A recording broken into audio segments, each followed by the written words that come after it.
Hey guys, how's it going? Laura with Garden Answer. Today I'm planting this gorgeous lilac. This is a Bloomerang dark purple reblooming lilac. I've got the perfect spot for it.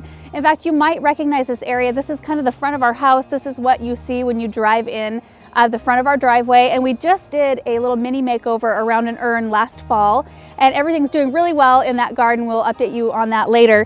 But this is kind of a random spot. It's just this little pocket. I've got a big cypress here and a privet hedge here. So I just have this one little spot, and currently I've got a dogwood in there. I don't know if you can see that right back there. I don't know what variety it is. It was here when we bought the house, and it doesn't have really pretty branches. There's really nothing special about the leaves. So I'm going to remove it, and I'm going to put something in here that I'm going to really enjoy. So this spot gets full sun, which this plant really likes, and this one gets about 4 to 6 feet tall and wide, which will fill this area in perfectly, and that's what I want it to do. So I'm just going to dig my hole and get it planted. So this spot also housed this random heavy, super heavy rock. I think it's a rock. I mean, check it out. This is like super weird. It's got a point on one end, but I think I'm just going to put it somewhere else or get rid of it. I don't know. It just doesn't kind of make sense in this area. All right, so this dogwood needs to come out first. Ooh, there's irrigation too. A couple of irrigation tubes.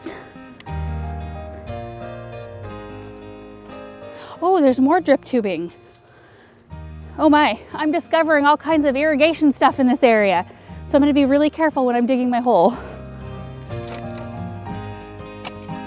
And add a little bit of starter fertilizer to the hole. I always like to take the tags off and save them. I don't have a super great system right now. I just have a big baggie full of them, but it is handy if you want to go back and remember any details about your plants to hang on to your tags.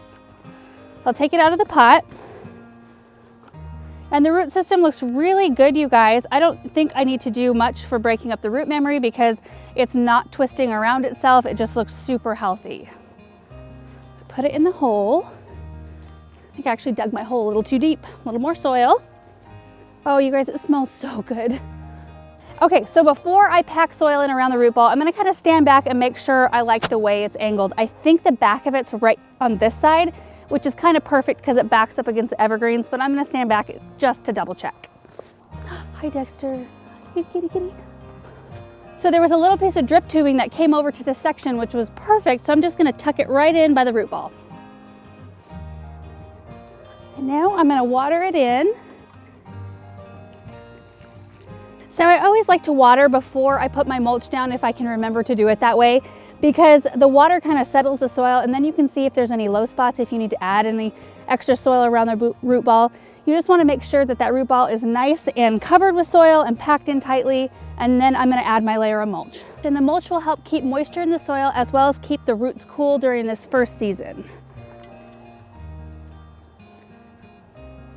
So what do you guys think? I think that this was a great plant for this spot. I think it's gonna fill it in just perfectly, and I'm gonna be able to enjoy these blooms and that fragrance for a lot of the year. So like I said, it's a reblooming lilac. So it blooms in the spring and then it comes back midsummer and blooms through the fall.